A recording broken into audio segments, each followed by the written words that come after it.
Did Mojtaba's Deadliest proxy just attempt to assassinate Bibi with a precision drone strike right next to the northern border?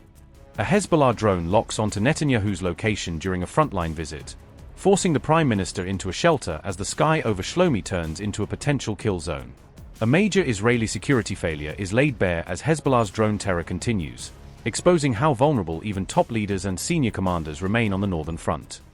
A Hezbollah drone struck an area near Israel's northern border where Prime Minister Benjamin Netanyahu was visiting, putting his tour of the frontline town of Shlomi under direct threat.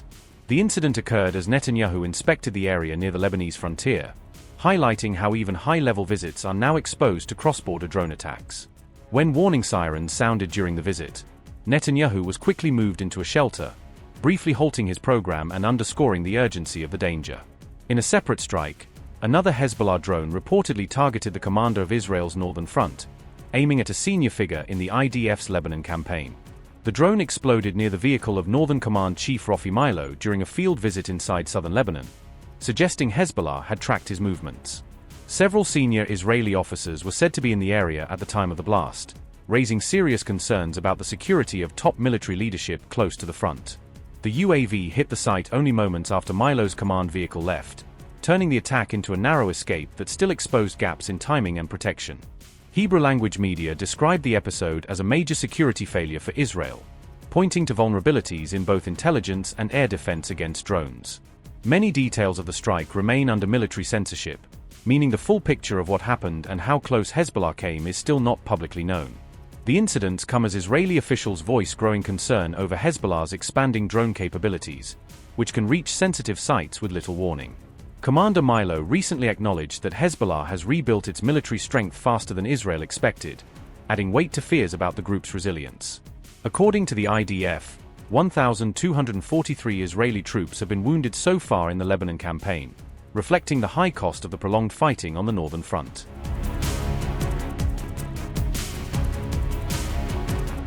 Reports suggest Hezbollah is making notable gains in its effort to challenge Israel's frontline air defense network. The group is believed to be using precision-guided attacks to target the launchers and radars that power Iron Dome. If verified, the losses would represent one of the most significant challenges faced by Israel during the current conflict. Iron Dome has long been regarded as a cornerstone of Israel's ability to defend against rockets and drones. The focus of the battlefield appears to be shifting from protected cities to the systems protecting them. Rather than simply firing more rockets, Hezbollah now appears focused on degrading Israel's interception capabilities. Several reports claim that key elements of the Iron Dome network have suffered damage during recent fighting. Drones and loitering munitions are reportedly helping Hezbollah identify and engage high-value military targets. Analysts say the campaign appears aimed at weakening Israel's broader defensive architecture over time. Military experts note that even minor losses can disrupt coverage and force costly redeployments. According to Military Watch magazine, Hezbollah may have knocked out up to 5 Iron Dome units in a single month, a potentially significant loss for Israel's air defense network.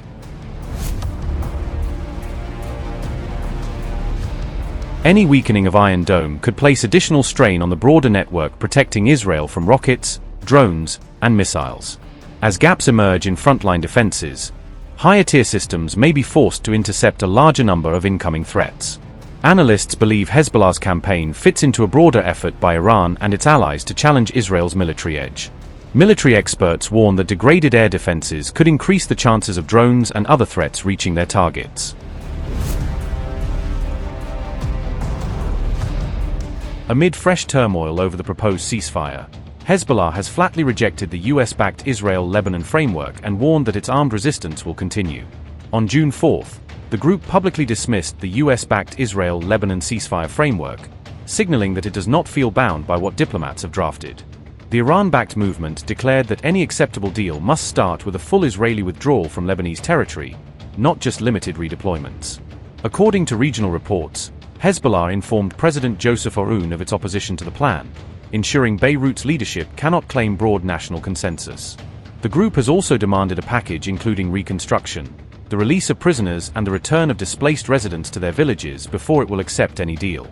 Notably, Hezbollah was not directly involved in the talks that produced the ceasefire outline, and now appears to be trying to rewrite the terms from the outside.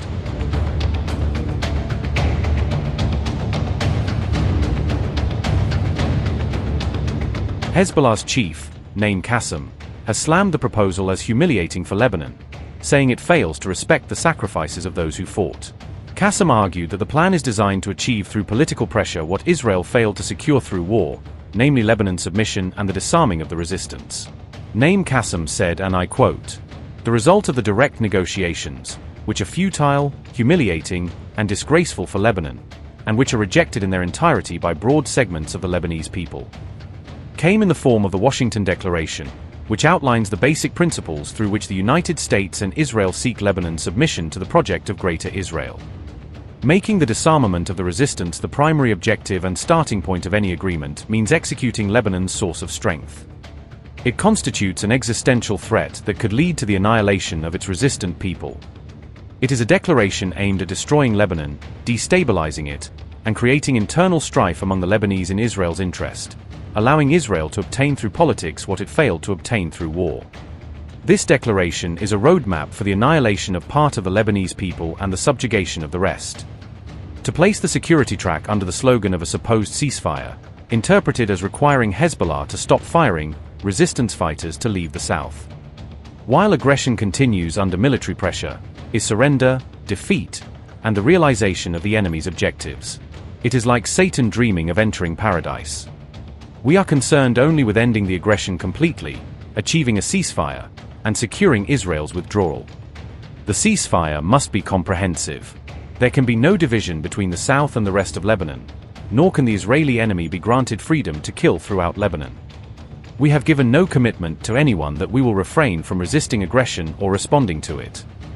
As long as aggression continues, we will confront it with all the power at our disposal and strike wherever we decide and are able. The primary objective must be Lebanon's sovereignty, which can only be achieved through the exclusive solution of ending Israeli aggression against Lebanon in all its forms, by air, land, and sea, along with Israel's withdrawal from Lebanese territory, the deployment of the Lebanese army south of the Litani River, the release of prisoners, the return of residents to all of their villages, and reconstruction. We reject any linkage between the existence of the resistance and the cessation of aggression or Israel's withdrawal." Unquote.